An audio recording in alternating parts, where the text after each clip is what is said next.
Halo, selamat malam Sobat Katolikana, kembali ke rumah Bibi dan kita obrolin segala sesuatu yang ada di sekitar kita. Bersama saya Emi Kuswandari dan malam hari ini yang main ke rumah Bibi ada dokter cantik, Dokter Grace Hananta. Saya akan sapa Dokter Grace untuk nanti kita ngobrol banyak seputar kesehatan, masalah kesehatan yang aktual akhir-akhir ini yaitu COVID-19 dan permasalahan seputar COVID tentu saja. Dokter Grace, selamat malam. Hai, selamat malam Mbak Emi Tunggu. Kuswandari. Ini Dokter Grace atau BCL ya? Kok tiba-tiba main ke rumah Bibi nih BCL nih? Bisa aja nih Dokter Grace. Iya, keren banget, dokter cantik banget. Terima kasih sudah mau mampir ke rumah Bibi, Dokter Grace di Katolikana TV. Dan tentu saja kita akan ngobrolin, karena dokter juga aktif ya di gerakan pakai masker ya dokter ya. Kemudian Yes. juga kayaknya tiap hari nggak ada jedanya ini dari Zoom ke Zoom ke Zoom dan fasilitas platform meeting online lainnya ya Dokter Grace ya. Iya, dengan senang hati sih kalau bisa sharing sesuatu yang memang bermanfaat untuk banyak orang, Mbak Emi. Baik, Dokter Grace, vaksin sudah mulai banyak sekali nih untuk lansia, kemudian juga untuk frontliner atau petugas-petugas publik gitu ya. Bahkan antrian kalau weekend di Istora itu lumayan panjang dibandingkan dengan hari-hari biasanya gitu. Apakah kalau sudah ada vaksin kita punya harapan besar kasus positif akan turun, dokter? Ya, memang sebetulnya vaksin dihadirkan untuk itu. Dihadirkan supaya memang pengendalian dari COVID-19 ini ya, pandemi ini bisa segera teratasi dengan baik. Jadi memang kalau kita ngomongin pandemi kan nggak bisa selesai dalam 1 tahun, nggak bisa selesai dalam istilahnya waktu yang dekat ya, kita butuh waktu bertahun-tahun, bahkan mungkin bisa sampai 3 tahun. Nah, hadirnya vaksin ini pastinya akan sangat membantu. Seperti yang kita lihat ya beberapa hari ini kan tren dari kasus COVID yang terkonfirmasi juga sudah mulai menurun. Hari ini 4.000, kemarin 5.000 gitu ya. Jadi dengan hadirnya vaksin memang ditujukan untuk itu dan diharapkan kita mendapatkan yang namanya herd immunity, di mana memang ada kelompok masyarakat yang tidak bisa divaksin itu dilindungi oleh yang sudah divaksin. Dan juga para penyintas yang memang masih memiliki antibodi juga diharapkan bisa terus menjalankan protokol kesehatannya dengan benar sehingga tidak lagi terkena infeksi berikutnya, dan juga antibodi yang berada di penyintas itu juga dapat melindungi orang-orang sekitarnya. Seperti itu sih Mbak Emi. Jadi memang Benar. kita harus sama-sama.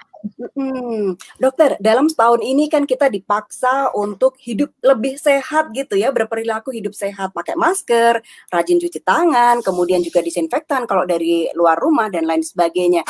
Menurut dokter, udah setahun nih tertanam, ini apakah akan kemudian tertanam lebih agak permanen gitu ya dalam perilaku hidup masyarakat, atau kalau COVID sudah selesai ya kita santai-santai saja kembali ke habit yang lama. Gimana nih dok dari perubahan perilakunya?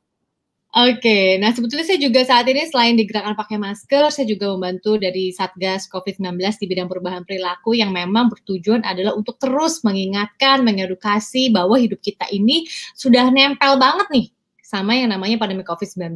Jadi seandainya memang pandemi ini sudah dinyatakan berakhir, jangan sampai kita juga akhirnya jadi stop apa yang sudah kita bangun selama ini gitu ya. Cuci tangan gitu ya, pakai masker, jaga jarak, itu juga sebetulnya tidak hanya melindungi kita dari COVID-19, tapi juga melindungi kita dari penyakit-penyakit lainnya.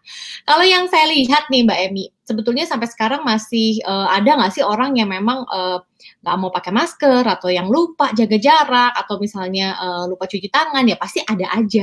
Tapi menurut saya masyarakat Indonesia sekarang ini sudah akhirnya benar-benar sadar. Rasanya gimana sih? Contohnya gini, kalau kita keluar rumah nih, terus tiba-tiba kita ketemu orang dan kita nggak pakai masker, gitu ya. Belum sampai ketemu orang deh, baru buka pagar nih, misalnya masuk mobil, terus turun dari mobil, misalnya kita mau KTM, misalnya kita mau belanja di supermarket, nggak pakai masker, kita tuh sampai kayak kaget sendiri, kayak, aduh, kok aneh banget ya, kayak ada yang kurang gitu. Ternyata, oh iya, belum pakai masker, gitu kan, langsung buru-buru pakai masker, gitu. Apalagi kalau kita lagi lupa, dicopot, terus kita ngomong sama orang, terus orangnya pakai masker, terus pada saat kita ngomong terus orangnya rada kayak gimana gitu, jadi kayak oh iya belum pakai masker gitu. Jadi menurut saya itu masker, jaga jarak, cuci tangan tuh sudah mulai benar-benar masuk ke dalam keseharian kita, masuk ke dalam perilaku kita. Karena apa? Setahun itu pasti sudah cukup untuk benar-benar membuat orang itu tuh sadar gitu ya. Tapi yang bandel ya ada aja. Itulah makanya kenapa kita nih sebagai duta-duta perubahan perilaku masyarakat Indonesia saling ngingetin Mbak Emi. Jadi kalau ada yang nggak pakai masker, jangan lupa loh, maksudnya siapa tahu dia OTG gitu ya. Siapa tahu yang maksudnya orang yang kita nggak kira-kira aja bisa terkena COVID. Ya kan? Apalagi orang yang memang benar-benar kita nggak kenal, yang nggak tahu dia itu habis ketemu siapa, perjalanan luar kota gimana, dia pemakai maskernya gimana, terus kita pada saat ngobrol-ngobrol makan siang meeting, sama-sama lepas masker, dan kita tuh setelah makan, biarin aja gitu, ngobrol-ngobrol aja nggak pakai masker, karena dianggap, aduh kalau misalnya habis aku pakai makan nih, terus aku pakai masker, dianya nggak pakai masker, nanti sungkan, nanti dikiranya gitu ya, ada rasa nggak enak. Padahal justru yang bener adalah yang sadar pakai masker kalau udah selesai makan. Jadi ngingetin sama yang lain yang udah selesai makan juga untuk, oh iya ya kita mesti ngobrol pakai masker. Jangan dilema yang namanya udah ada vaksin, jangan dilema pandemi udah setahun lama-lama makin nggak ada. Percayalah, nanti kaget kalau ternyata orang-orang yang terkena COVID adalah orang-orang sekitar kita sendiri. Orang yang benar-benar di samping kita, bisa suami kita, bisa istri kita, anak-anak kita, orang tua kita, yang kita nggak nyangka-nyangka. Jadi udah yang bukan lagi tetangga kita lah, bukan lagi saudaranya teman kita di kantor lah, udah bukan lagi yang namanya istilahnya orang yang nggak kita kenal, enggak. Udah bener-bener udah deket banget sama kita. Jadi buat saya, bener-bener saya mendedikasikan diri saya untuk terus menjadi duta-duta perubahan perilaku. Karena apa? Karena ada buktinya. Saya ini seorang yang aktif gitu ya. Ya maksudnya semoga Tuhan juga selalu melindungi kesehatan saya gitu ya. Saya selama 1 tahun ini kerjaannya juga banyak keluar kota, ketemu banyak orang, kemudian saya banyak bertemu dengan pasien-pasien dan sebagainya. Saya melakukan protokol kesehatan dengan benar. Akhirnya saya terbebas dari COVID-19. Sedangkan saya bertemu dengan banyak orang gitu. Selain saya juga menjaga imunitas ya, tetapi saya juga selalu menjaga imunitas saya dari luar, yaitu dengan protokol kesehatan yang tidak ada henti-hentinya untuk selalu saya waspada. Karena siapapun dia orangnya, mau itu bener-bener kayaknya kelihatannya bersih banget nih, kelihatannya kayaknya nggak mungkin dia sakit, sehat banget, ternyata OTG. Nah, kita tuh nggak tahu OTG tuh kayak gimana, karena bener-bener OTG adalah orang tanpa gejala. Jadi jangan diharapkan orang tanpa gejala itu batuk-batuk gitu ya. Jangan diharapkan orang tanpa gejala itu kayaknya agak-agak sumur-sumur, tidak. Orang tanpa gejala betul-betul zero, tidak ada simptom sama sekali. Gitu Mbak Emi. Gitu ya, dokter. Kalau dulu awal-awal kita pakai masker itu rasanya, waduh kecantikan kita tertutupi gitu ya. Tapi sekarang sadar nggak sih bahwa kita juga merasa cantik banget gitu kalau sudah memakai masker, justru tinggal bold bagian mata dan tampil cantik gitu ya dokter ya. Bener. Karena kita udah bisa smize namanya Mbak Emi. Kalau smile kan kelihatan nih. Kalau smize itu kan dari mata. Jadi walaupun kita bisa kelihatan senyum ya. Seru banget. Dokter, ketika orang sudah divaksin, dari beberapa berita gitu ya, kita membaca bahwa ternyata ada yang kemudian positif COVID. Nah, hal ini seberapa probabilitasnya dan bagaimana sih bisa terjadi dokter padahal sudah vaksin gitu ya? Nah, ini nih. Jadi kebanyakan masyarakat itu percayanya kalau udah divaksin hari ini, itu kekebalannya tuh langsung kayak Iron Man gitu ya. Jadi langsung kayaknya pede banget ketemu orang, nggak pakai masker dan sebagainya. Sedangkan vaksin yang tahap pertama saja itu harus dilengkapi dengan tahap suntikan yang kedua. Dan tahap pertama saja itu dia kan harus naiknya butuh waktu, nggak bisa dalam 1 hari. Dan yang menentukan antibodinya itu juga bagus atau tidak, sebetulnya kan itu dari riwayat hidupnya, lifestyle-nya yang sebelum divaksin. Jadi banyak sekali faktor-faktor yang benar-benar mempengaruhi pembentukan antibodi dalam tubuh kita gitu ya.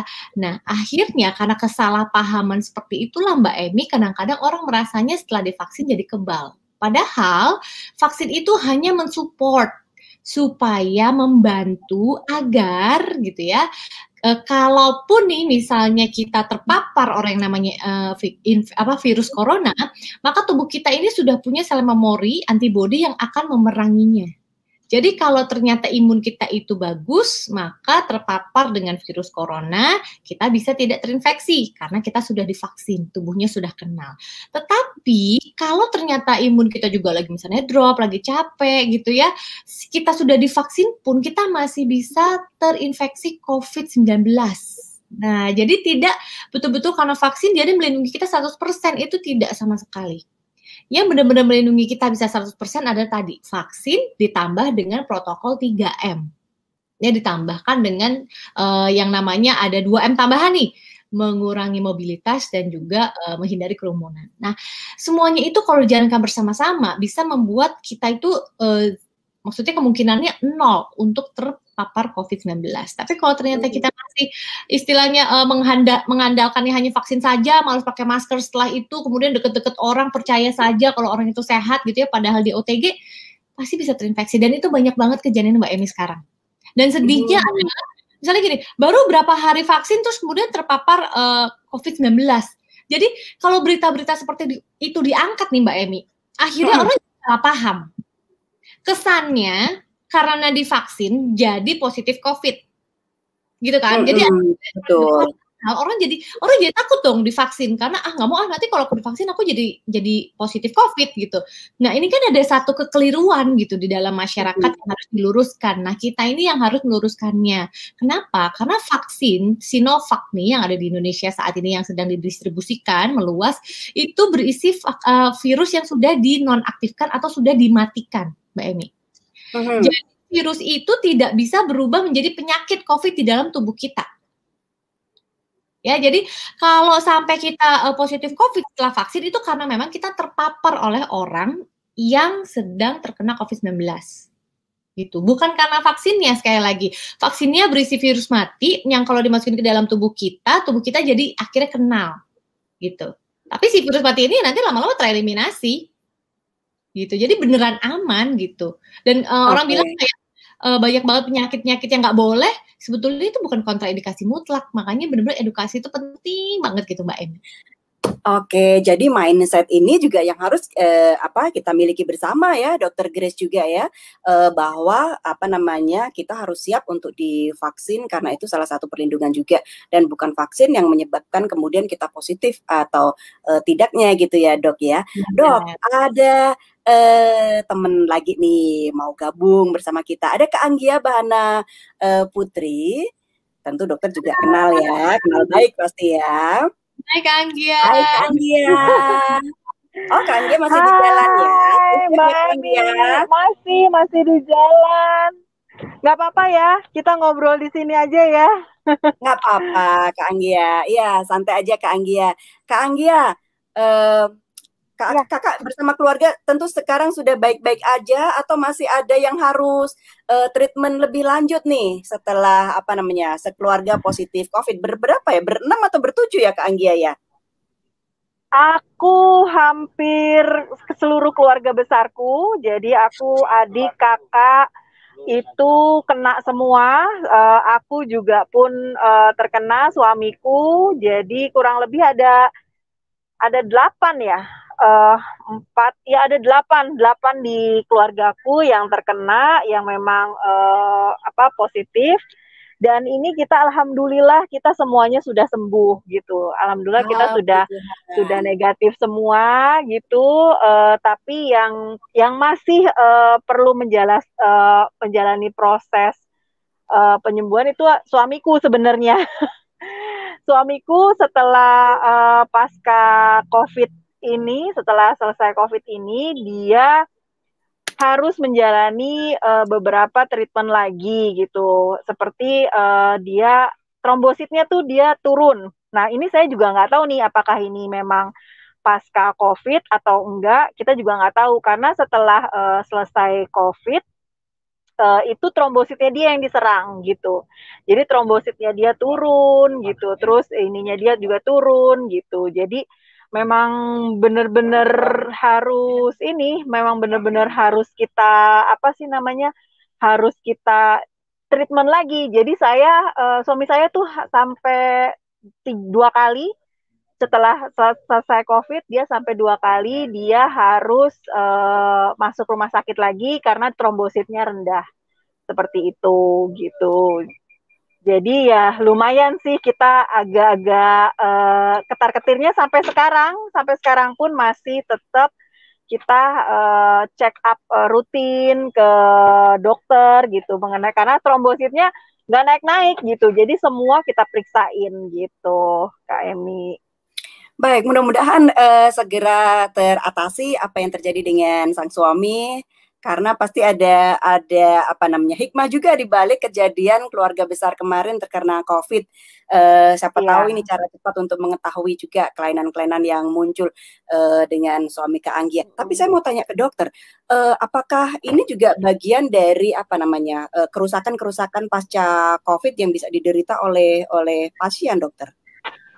Oke, jadi memang yang kita ketahui dari beberapa jurnal juga mengatakan bahwa setelah orang terinfeksi COVID-19 dan dinyatakan sembuh, tetapi masih ada kemungkinan untuk terjadinya multi organ failure.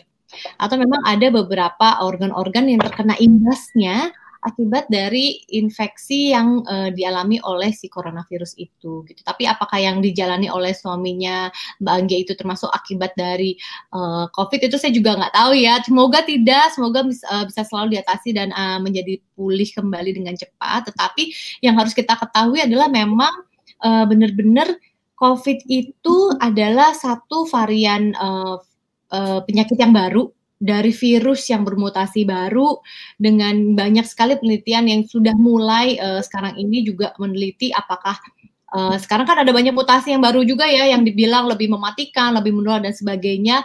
Oleh karena itu sebaiknya kita lebih hati-hati, jangan sampai kita terkena COVID. Dan kalaupun kita sudah sebagai penyintas COVID, maka kita juga harus tetap memulihkan tubuh kita ini dengan tadi pola makan yang benar, dengan suplemen yang memang harus diteruskan, terutama vitamin D ya, karena rata-rata kekurangan vitamin D itu dapat menyebabkan imunitas juga tidak terbentuk dengan baik, akhirnya bisa terinfeksi COVID-19 ataupun pemulihannya bisa menjadi lebih kurang maksimal, seperti itu sih.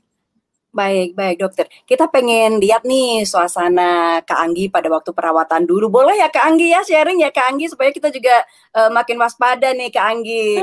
Pindah rumah, bayar mahal, full AC, full service, tapi tetap aja paling enak di rumah sendiri ya Kak Anggi ya. Iya. Oke. Coba kita lihat yang satu ini ya. Jadi ini adalah ruangan atau kamar kami saat kami isolasi di Rumah Sakit Hermina Kemayoran. Kamar ini berisi 5 orang. Tadinya ada satu lagi ponakan saya yang juga positif. Tapi karena berhubung dia sudah negatif, maka dia pulang lebih dulu. Gitu. Jadi tinggal kami berempat. Ada saya, suami saya, dan anak saya.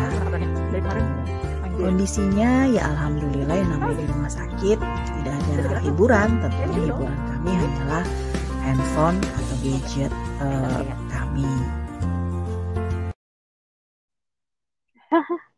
Seru ya. Bener kan? Full service, full AC gitu ya Anggi. Dan makan tiap hari 3 kali sehari kan. Makan juga full, kita nggak mikirin lagi pagi siang sore kita udah ada yang nganter gitu kan. Jadi kita liburannya di rumah sakit. Kak Anggi ya, pelajaran apa yang bisa kita ambil Kak Anggi ya dari bersama seluruh keluarga besar ada di rumah sakit karena kasus yang sama gitu ya. Apa sih kemudian yang menjadi hikmah buat Kak Anggi ya?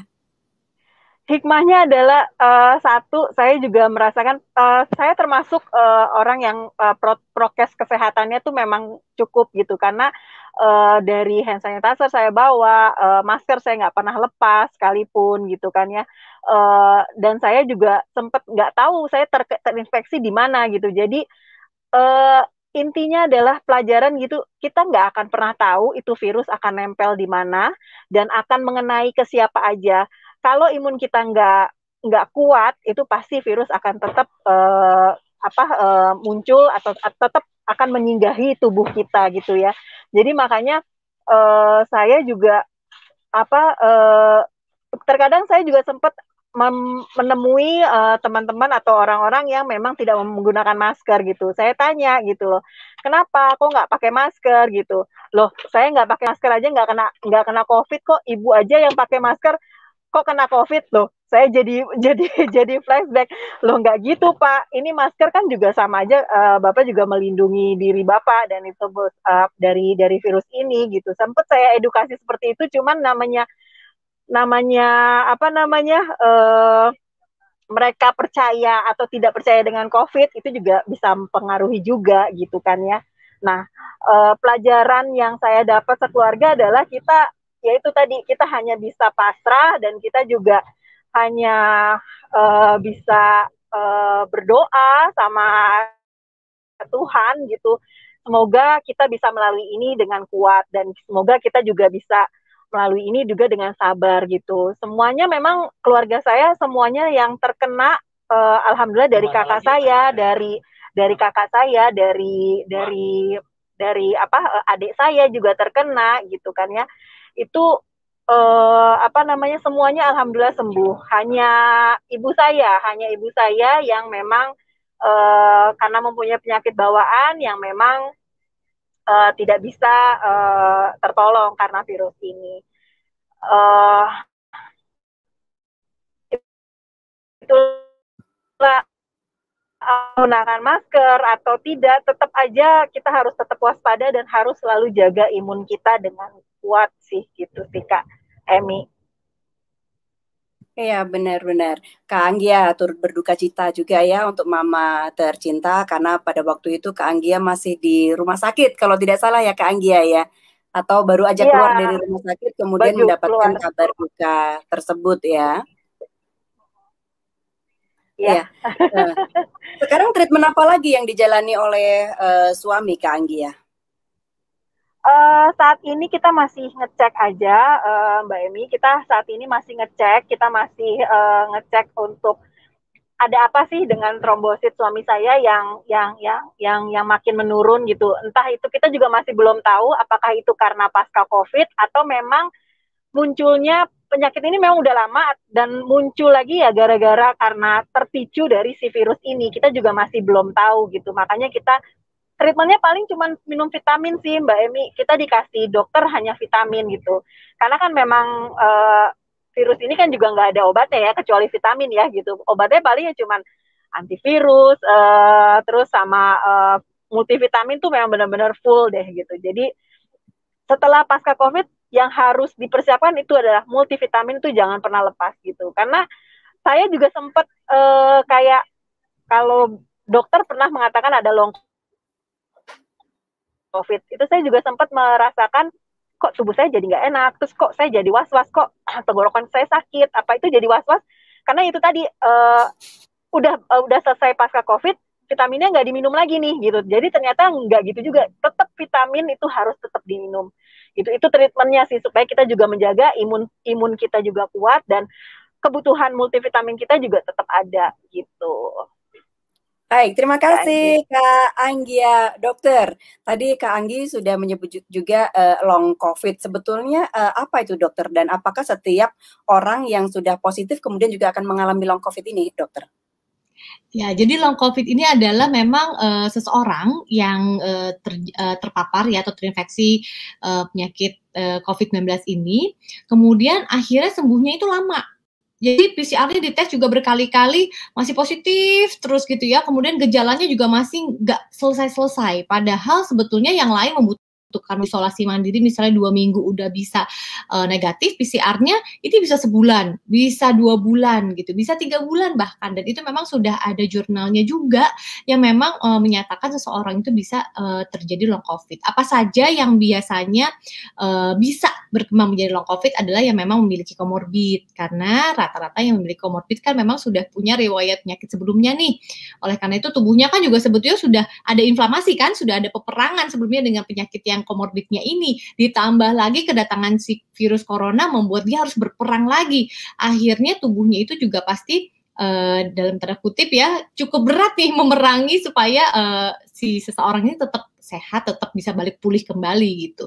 Nah, long COVID ini juga akhirnya bener-bener obatnya apa? Nggak ada. Cuma akhirnya dibilang supaya tetap jaga aktivitas, jangan terlalu lelah gitu ya. Ditambahkan multivitamin tadi, bener jangan sampai berhenti walaupun misalnya gejalanya sudah nggak ada, misalnya sudah ringan tapi PCR-nya masih positif, ya tetap harus dijalani. Kenapa?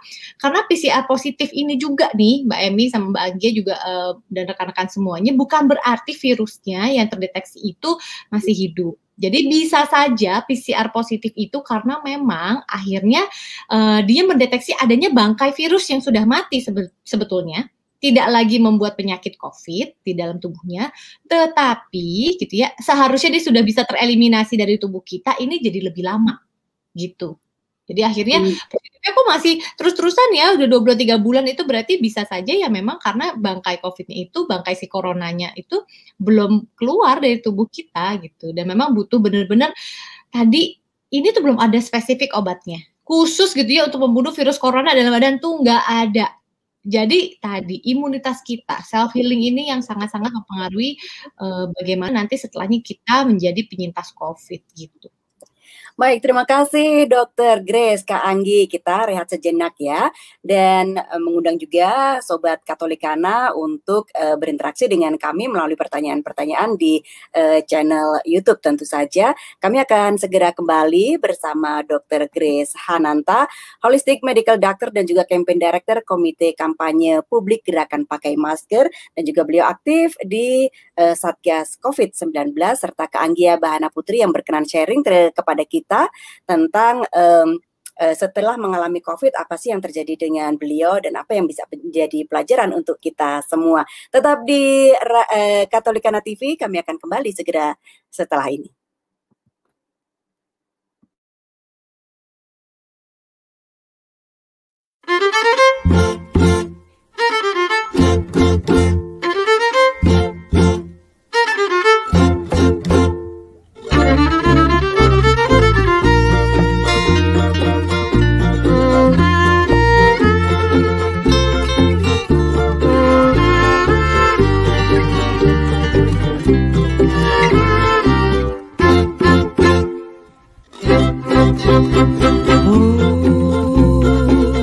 Oh kekasihku,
Menemani Anda di minggu malam masih di Katolikana TV di program Rumah Bibi, kita bisa sharing apa saja, dan saat ini kita ngobrol dengan Dr. Krisananta, Campaign Director dari Gerakan Pakai Masker, dan juga Kak Anggia Bahana Putri, survivor kanker.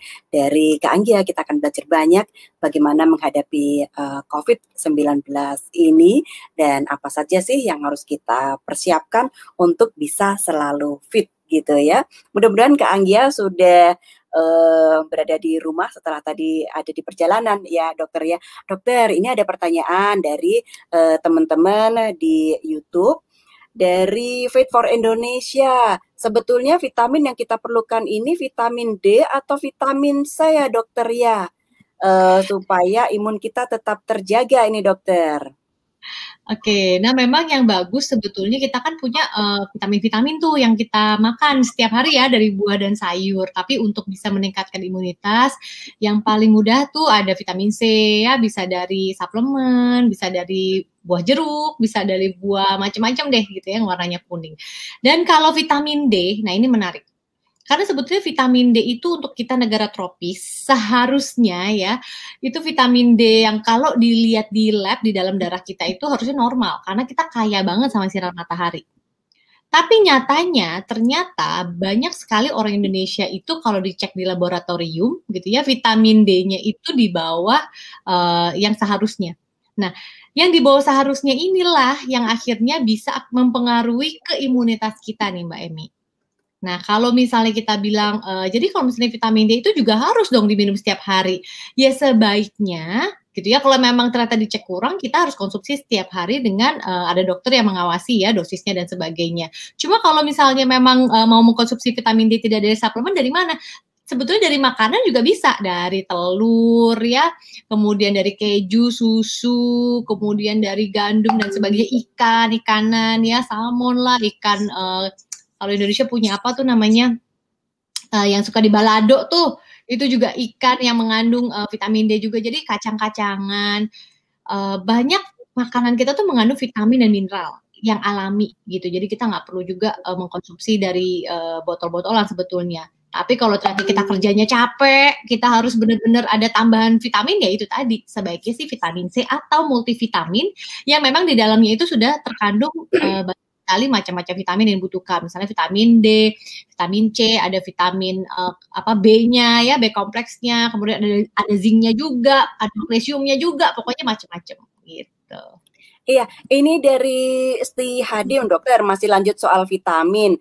Vitamin D itu idealnya ada berapa banyak kadarnya di dalam tubuh kita dok, dan apakah cukup dengan berjemur saja? Sebetulnya kebutuhan akan vitamin D itu tercukupi nih dokter, karena sekarang kita juga dianjurkan untuk berjemur ya.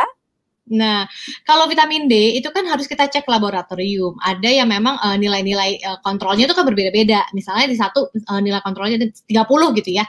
Nah, kalau ternyata seorang itu di bawah 30 gitu, memang rata-rata sih sama ya. Setiap laboratorium sih nilainya 30. Nah, 30 ini kalau misalnya kurang, itu biasanya akan berdampak tuh macam-macam.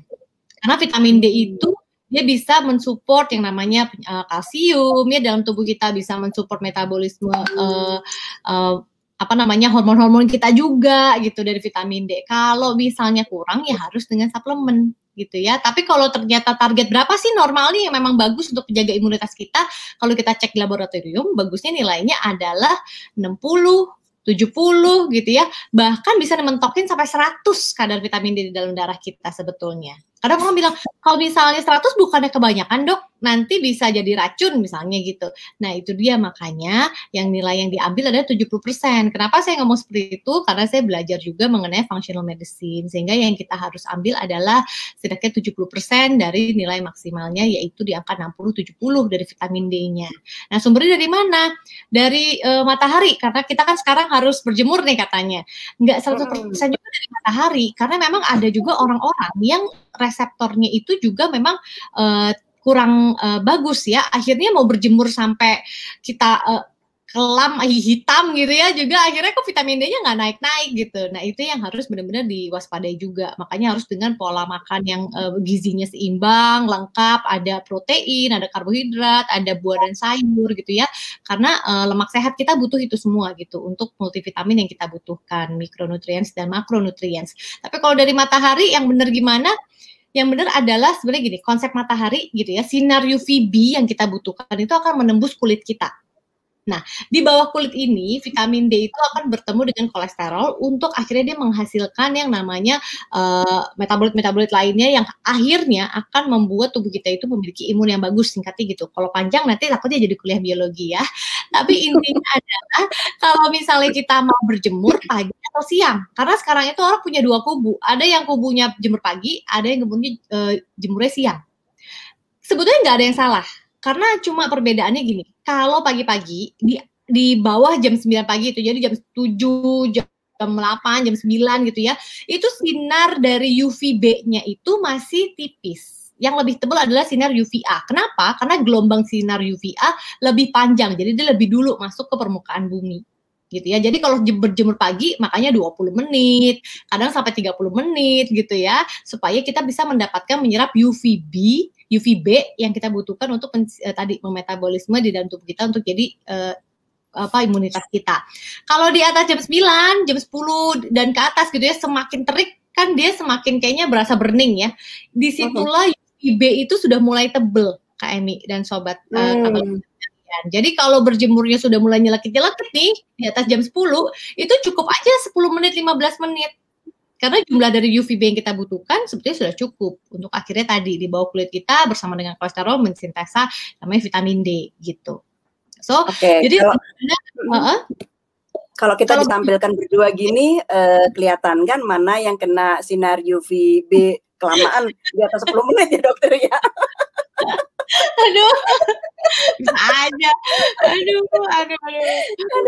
Senang dapat penjelasan dari dokter, udah cantik, pinter, dan penjelasannya enak banget gitu ya. Kak Anggi apakah masih ada nih? Masih Mbak Emi, mohon maaf aku masih di jalan ya karena tadi benar-benar ada hal dadakan. Baru ngomongin soal vitamin dan berjemur dan olahraga masih terus Kak Anggi lakukan ini bersama keluarga? Tetap rutin berjemur gitu, olahraga paling kita jalan sih kita, karena aku juga belum berani keluar main sepedahan. Biasanya kan aku biasa main sepedahan, itu masih belum bisa main sepedahan, jadi masih jalan aja di rumah gitu. Iya, tetap jaga sehat ya Kak Anggia ya. Balik lagi nih, kayaknya ada pertanyaan dari Kak Monica untuk dokter nih. Dokter Grace, seorang teman saya terkena COVID dan hanya tes swab kemudian diminta untuk isolasi mandiri. Setelah isoman selesai, boleh beraktivitas lagi tanpa tes berikutnya. Sebagai teman agak was-was nih Kak Monica ini, yang benar gimana nih dok? Iya, memang sebetulnya kalau kalau OTG atau gejala ringan itu kan memang peraturan juga dari Kemenkes, isolasinya itu adalah 10 hari ditambahkan dengan 3 hari tanpa gejala gitu ya. Jadi sekitar 14 hari sudah bisa kembali beraktivitas. Tanpa harus cek PCR lagi, kecuali kalau gejala sedang sampai gejala berat dan kritis, maka harus ada check up PCR lagi untuk benar-benar membuktikan bahwa virusnya itu sudah benar-benar tereliminasi gitu ya, jadi PCR-nya itu negatif dan dinyatakan sembuh. Nah, kalau untuk rekan-rekan yang memang punya teman udah setelah isolasi mandiri 14 hari, kemudian sudah beraktivitas, ya nggak apa-apa. Karena ada penelitian juga di jurnal menyatakan bahwa sebetulnya ada peneliti-peneliti gitu ya, yang melihat setelah 11 hari ini, kemudian virusnya itu diambil dari tubuh seseorang gitu ya, kemudian dicoba untuk dikultur, itu nggak bisa dikultur. Jadi yang diambil itu virusnya sudah akhirnya inaktif di 11 hari di dalam tubuh manusia gitu ya. Ada penelitiannya, tetapi balik lagi ini adalah virus yang baru, virus yang kita nggak pernah tahu mutasinya seperti apa. Jadi saran saya adalah walaupun sudah selesai 14 hari isolasi mandiri, kita tidak boleh stigma juga ya, nggak boleh akhirnya jadi kita jauhin atau kita nggak mau deket-deket, jangan. Karena ini bukan penyakit sesuatu yang istilahnya bukan bagaimana gitu ya, tapi kita harus tetap yang namanya protokol kesehatan itu harus tetap dijalankan. Untuk apa? Untuk kebaikan bersama. Jadi baik untuk temannya yang sudah menjadi penyintas gitu ya, tetap wajib menggunakan protokol kesehatan untuk juga melindungi dirinya, karena kalau dia sebagai seorang penyintas, apalagi gejalanya itu misalnya OTG atau ringan, itu kan antibodinya tidak terbentuk banyak seperti yang gejalanya itu berat sampai kritis gitu, sedang berat kritis. Itu kan berarti antibodinya lebih banyak. Jadi dia juga masih bisa tuh terkena infeksi lagi berikutnya kalau tidak menggunakan protokol kesehatan dengan benar. Nah, temennya yang masih sehat, tidak pernah terkena COVID-19 juga harus tetap berhati-hati, pakai masker, jaga jarak, cuci tangan. Jadi sama-sama saling jaga gitu loh. Jadi walaupun penyintas bukan berarti punya antibodi yang akhirnya nggak mau pakai masker karena dianggap tubuhnya punya alat perangnya gitu ya, punya prajuritnya. Jangan salah loh. 3 bulan setelah jadi penyintas, ada juga yang terinfeksi kembali. Kenapa? Kita masih dalam penelitian nih ya, bisa jadi karena memang virusnya mutasi, akhirnya tubuhnya tidak siap dengan virus yang mutasi ini walaupun penyintas gitu ya, atau memang terjadi imunitasnya turun dan belum terbentuk dengan baik, misalnya banyak gitu. Jadi benar-benar nih Kak Anggia juga nih dan seluruh keluarga akhirnya tetap harus menggunakan protokol kesehatan dengan benar, lindungi kamu dan aku, lindungi kita semua, dan jadi contoh bahwa ya udah, emang hidup kita ini udah harus dekat sama pandemi COVID-19 ini gitu ya. Jadi jangan sampai ada yang merasa kayaknya udahlah, udah setahun lah, virusnya juga lama-lama lemah lah, tubuh kita juga akan kebal. Siapa bilang? Pandemi ini masih panjang. Jadi yang masih sehat jangan sampai kena. Bayangin, kita udah nyontoh nih dari apa yang tadi Kak Anggia udah sharing. Suaminya tadi kita lihat di video seger-seger banget ya Kak Anggia, maksudnya gitu. Tapi setelah menjadi dinobatkan gitu ya, graduations dari COVID-19 ini menjadi seorang penyintas, gitu ya, tiba-tiba ada sesuatu drop dari trombositnya dan sebagainya gitu ya. Jadi benar-benar istilahnya kita yang bisa punya istilahnya kesempatan untuk terus sehat, teruslah sehat dan berusahalah untuk terus sehat gitu ya. Jangan sampai pengen cobain kayak apa ya COVID tuh ya, jangan sampai punya penasaran kayak gitu, karena beneran kita nggak pernah tahu, ini seleksi alam, bener nggak sih Mbak Emi Kak Anggia? Ada yang kena hanya sembuh gitu ya, lansia kena sembuh, komorbid lagi. Ada yang anak muda kena langsung lewat gitu, maksudnya udah keluar, udah masuknya gini, masuknya sendirian gitu ya, dia berpulang kepada Tuhan juga sendirian, dan akhirnya terakhir kali keluarga juga nggak bisa ngelihat, karena mungkin Kak Anggi mungkin bisa cerita juga, mungkin ibunya sudah dalam kondisi yang sudah di dalam peti atau misalnya sudah dibungkus dan sebagainya, yang itu sedih banget, kehilangan kayak gitu tuh kehilangan yang gimana ya, nggak bisa ada kata terakhir dan sebagainya gitu. Jadi mungkin Kak Anggia bisa cerita nih mungkin ya gitu. Betul. Iya, benar sekali Dokter Grace, itu saya juga rasakan gitu. Awalnya memang ibu saya tuh dirawat, memang awalnya tuh beliau itu kekurangan garam dalam darah sebenarnya. Cuman terinfeksinya ini kemungkinan besar sih di IGD Dokter Grace. Jadi pas kita screening COVID itu langsung terkena atau infeksi virus ini kan gitu. Nah itu di IGD itu selama seminggu beliau masih terus berjuang. Nah baru dipindahkan setelah seminggu sakit yang COVID ya. Itu saking penuhnya kita harus nunggu seminggu dulu, baru setelah itu ibu saya langsung dibawa ke rumah sakit Pertamina medis di Simpro. Dalam seminggu itu ibu saya juga tetap dipantau dan segala macam, tapi tetap nggak boleh kita ketemu. Saya cuma sekali bilang saya mau ketemu, saya mau video call ibu saya minta tolong, saya belum pernah ketemu ibu saya semenjak masuk ke sini, saya bilang gitu. Dan alhamdulillahnya saya video call sambil saya videoin tuh, karena kita kan nggak pernah tahu ya memang video itu yang akhirnya menyembuhkan saya. Kalau misalnya saya lagi kangen sama ibu saya gitu, itu juga bisa saya lihat lagi, walaupun ya ngenes juga. Tapi alhamdulillahnya kemarin kita pas mama meninggal tuh kita masih bisa nyolatin dokter. Kita dikasih tahu ini kita udah tayamumin, sambil orang yang tayamumin sambil motoin juga gitu kan ya. Dan itu memang benar-benar alhamdulillah kita mau nyolatin gitu. Mau bagaimanapun kita mau sholatin nih gitu ibu kita gitu kan ya. Ya udah akhirnya tetap disolatin ibu saya, walaupun masih di peti mati, tapi ya itu memang sedihnya ya luar biasa ya gitu. Bahkan sampai hari ini pun juga saya juga ya masih agak emes juga. Aduh, bener-bener deh, walaupun kita udah jaga protokol kesehatan, bener kata dokter Grace tadi, ini adalah seleksi alam. Dan kita nggak bisa abai juga, bener banget, imun itu harus bener-bener kuatin, makan makanan yang bergizi juga tuh harus bener-bener banget kita jaga banget pola makannya gitu. Setuju banget dokter Grace, aku juga jadi kayak refresh lagi, oh iya bener, aku berarti kayaknya ada yang terlewat nih, ada yang miss nih gitu. Jadi aku diingetin lagi nih sama dokter Grace nih, gitu. Oke, kita berarti harus benar-benar harus hidup sehat lagi gitu, Dok. Banget. Bener-bener. Semangat Tadi dokter. memang satu momentum Kak Anggia ingin sekali ketemu dengan ibunya itu perjuangan yang luar biasa, perdebatan batin yang luar biasa, dokter. Karena bagaimanapun Iya. Kak Anggia habis sakit, mamanya juga sakit gitu ya. Jadi kita sering curhat dini hari, dokter. Pergi nggak ya? Saya tuh merasa sangat-sangat senang banget sama saya merasa dikuatkan sama Mbak Emi. Mbak Emi adalah salah satu yang memang menguatkan saya gitu loh. Mbak Emi yang selalu menguatkan saya, tenang kak. Aduh, itu memang support dari lingkungan, support dari teman itu sangat berharga banget saat kita terkena COVID ini deh, beneran. I thank you for Mbak Emi ya, Mbak Emi. Sama-sama Kak Anggia. Ada pertanyaan nih dari Franciscus Asisi. Kak Anggia, selama perawatan itu kan suasana di rumah sakit itu agak-agak serem gitu ya. Gimana caranya supaya tetap membangun suasana positif selama perawatan bersama seluruh anggota keluarga nih Kak Anggia? Sebenarnya kalau perawatannya sendiri sih nggak terlalu seserem itu ya sebenarnya.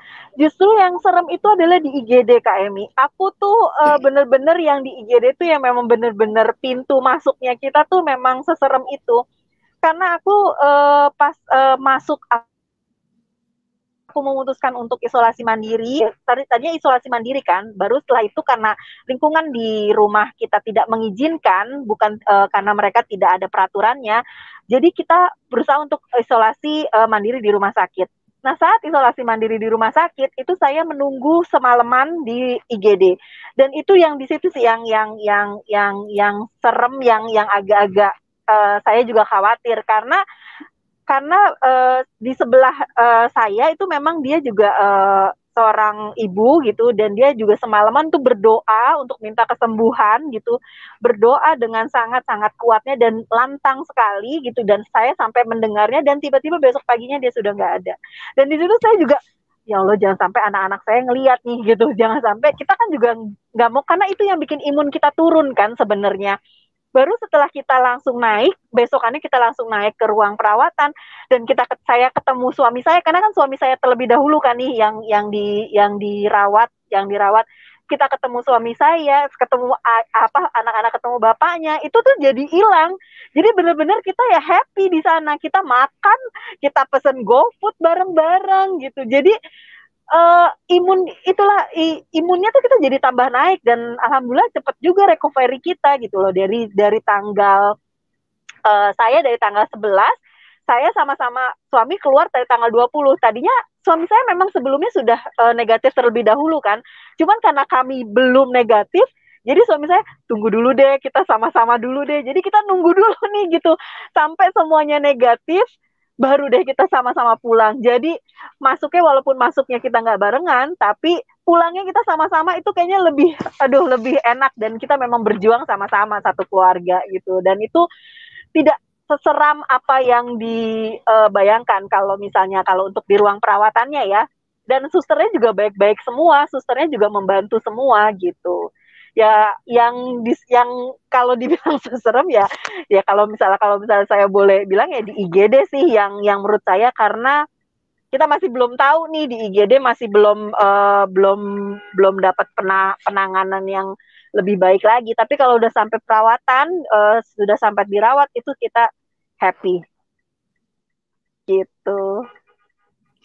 Aduh, seneng banget ya. Memang tadi bicara soal rumah sakit, kayaknya ada videonya di rumah sakit ya Kak Anggia ya. Kita lihat deh suasananya kayak apa sih di rumah sakit yang dibilang serem tuh.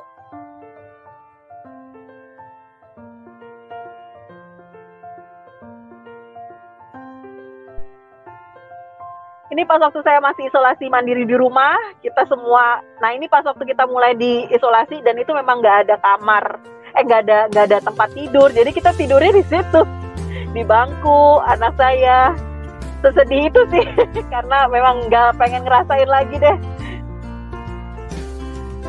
Ini pas di kamar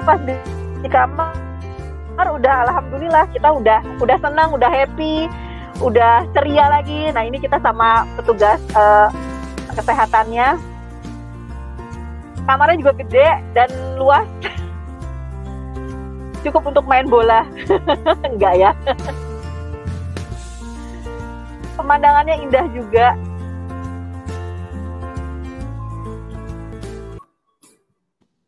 Iya, meskipun ruangannya gede, tetapi lebih baik kita sehat dan kemudian camping bersama ya, Kak Anggia ya. Betul, kami setuju. Dokter Grace, ada pertanyaan Dokter Grace terkait dengan vaksin, karena baru ada satu vaksin yang masuk ke Indonesia dan diberikan secara gratis kepada masyarakat sesuai dengan urutannya gitu ya, Dokter ya. Kita tidak bisa membandingkan mana yang lebih bagus satu merek dengan merek yang lainnya gitu, Dokter. Menurut Dokter bagaimana ini? Mau milih yang bagus tapi nanti-nanti atau bagaimana nih, Dokter? Iya, jadi memang sebetulnya sih semua vaksin bertujuannya sama. Vaksin itu bertujuan adalah supaya kita tuh punya antibodi, dipersiapkan agar sewaktu-waktu seandainya nggak sengaja kita terpapar dengan infeksi virus tersebut ya, vaksin saya kita bilang infeksi virus corona, itu tuh kita sudah punya pertahanan tubuhnya gitu. Jadi memang hanya caranya saja di dalam tubuh kita yang menstimulasi antibodinya itu berbeda-beda.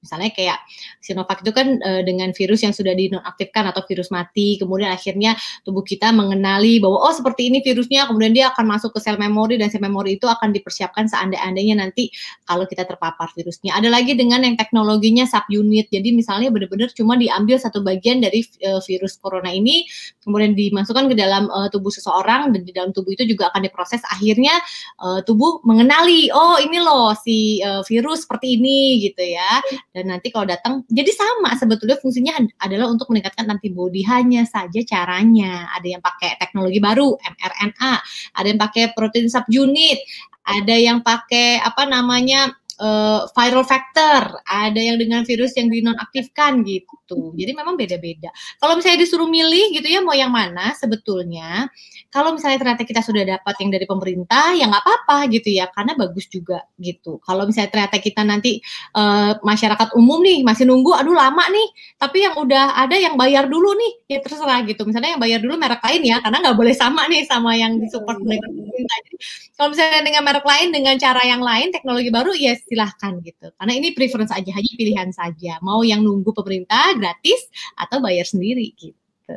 Oke, Dokter, kalau seperti Kak Anggia yang penyintas COVID gitu ya, sebetulnya beliau boleh mengikuti vaksin setelah berapa lama sih dari dinyatakan negatif? Oke, nah sebetulnya kalau seorang penyintas COVID dan nggak tahu nih ternyata gitu ya, kalau nggak tahu dulu nih, nggak tahu ya nggak apa-apa, itu bisa kapan saja gitu ya, karena kan waktu trial and error, trialnya si vaksin ini juga kan nggak tahu ternyata ada sebagian dari yang mereka uji klinis itu kan ada seorang penyintas gitu dan baik-baik saja dan sehat gitu. Kalau misalnya seorang penyintas COVID yang sekarang nih seperti Kak Anggia gitu ya, mungkin 3 bulan gitu ya atau 6 bulan, tergantung kalau misalnya dicek lagi antibodinya itu sudah turun atau tidak sesuai dengan yang diharapkan misalnya. Tetapi buat saya seorang penyintas COVID ada jurnalnya juga sih yang menyatakan bahwa ternyata antibodi yang terbentuk akibat dari terpapar infeksi corona gitu ya, COVID itu bisa bertahan sampai 8 bulan. Gitu. Tergantung juga, mungkin ada tubuh juga yang bisa sampai setahun gitu sih. Jadi memang belum ada yang sampai sekarang nih menyatakan bahwa oke, seorang penyintas COVID akan mendapatkan vaksin lagi setelah sekian bulan, itu belum ada gitu. Tapi minimal sih 3 bulan sih rata-rata. Oke, jadi selalu mengikuti perkembangan yang ada ya. Yeah. Kak Anggia barangkali boleh share tips kepada teman-teman nih Kak Anggia supaya terbebas dari COVID-19 karena sudah ngerasain tidak enaknya kena COVID-19 gitu ya. Kak Anggia silakan. Oke, ini saya pindah tempat lagi, mohon maaf. It's okay. tetap on ya, Mbak Emi ya. Ya, jadi saran saya untuk penyintas COVID seperti saya tetap semangat gitu ya, tetap semangat, tetap semangat dalam menjalani hal ini. Dan yang patut disyukuri adalah kita harus tetap bersyukur karena ini udah takdir juga kan kita kena ini, ya kita harus jalani juga dengan sukacita. Kita jalani dengan sukacita, dengan gembira gitu. Jadi kita nggak perlu bersedih hati, kita pokoknya harus tetap semangat, support dari teman-teman itu sangat penting.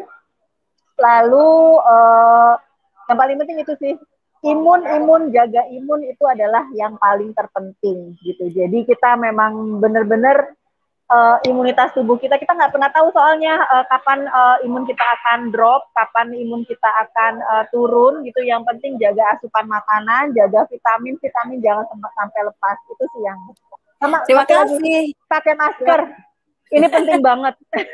Ini benar-benar selalu pakai masker. Terima kasih. Iya, Mbak. Terima kasih Kak Anggia, sehat-sehat selalu. Dokter Grace, silakan. Masih di unmute dulu, dokter. Oke, sorry Kak Anggia. Oke, jadi untuk seluruh sobat dari Katolik Ana, benar tadi katanya Kak Anggia, jaga imun tuh paling penting. Tapi ada dua lagi yang harus diingat gitu ya, jaga iman kita dan juga jaga aman. Jaga imunnya dari mana? Dari fisik kita gitu ya, harus sehat tadi dengan makanan sehat, tidur yang cukup dan berkualitas, olahraga yang sesuai dengan tubuh kita gitu ya. Kemudian jaga kesehatan mental kita juga, jangan sampai kita stres itu bisa mempengaruhi imunitas kita bisa drop juga. Jadi jangan sampai kita mikirnya jelek terus gitu ya, tapi kita tetap terus cari sesuatu yang memang positif untuk kita pikirkan.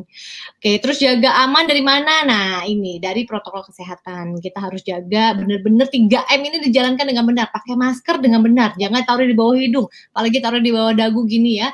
Tapi benar-benar dipakai, menutupi area hidung, mulut, dan dagu. Terus kemudian juga cuci tangan. Cuci tangan kalau emang nggak ada air dan sabun ya udah hand sanitizer. Tapi ketemu wastafel, langsung cepet-cepet cuci tangan dengan air dan sabun ya.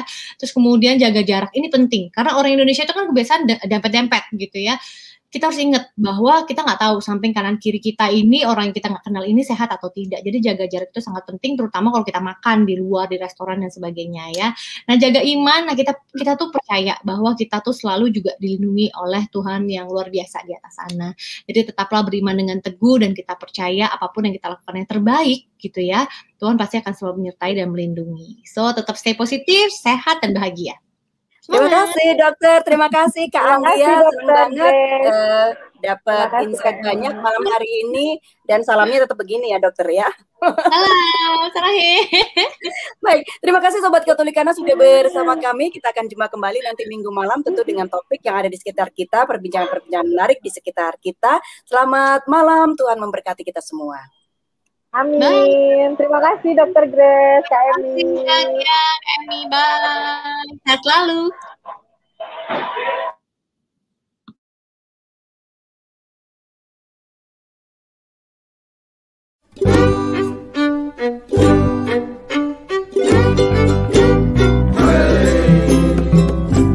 Ini dia Jampang Betawi.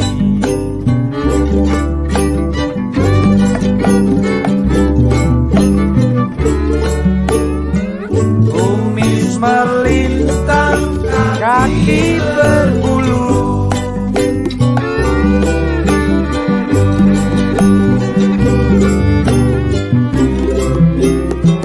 memang si Jampang gak punya malu.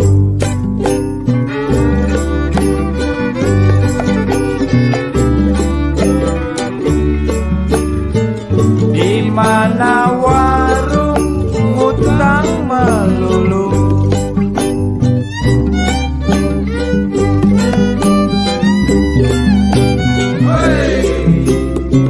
palinglah enak si mangga udah.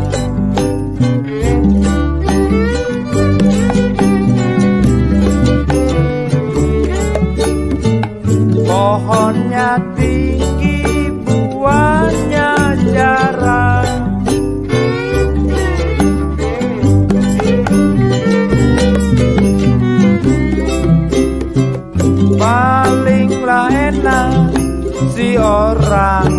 hujan.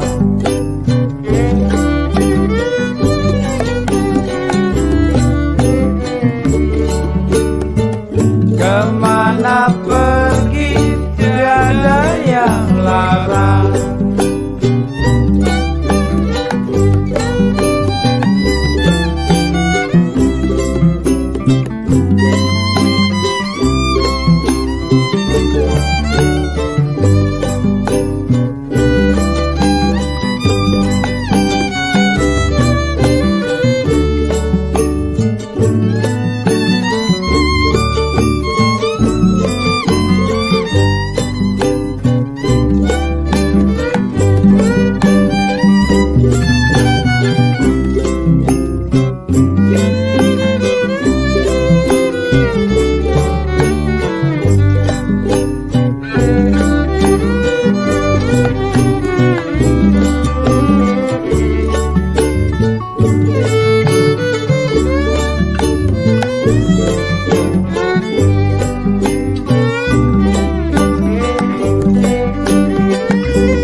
Kucinglah kurus mandi di papan.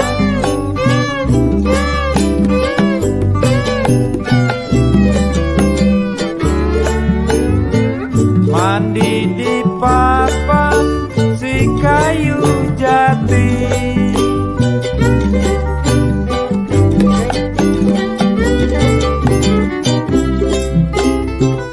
Badanku kurus bukan gak makan.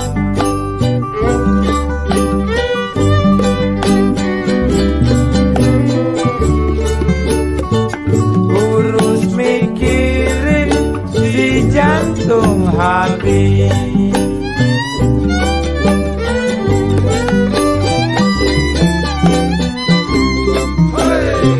Lajulah laju, perahu laju.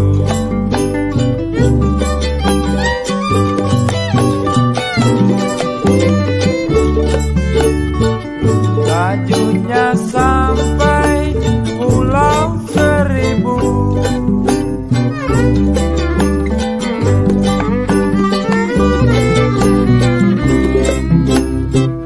Bolehlah lupa kain dan baju.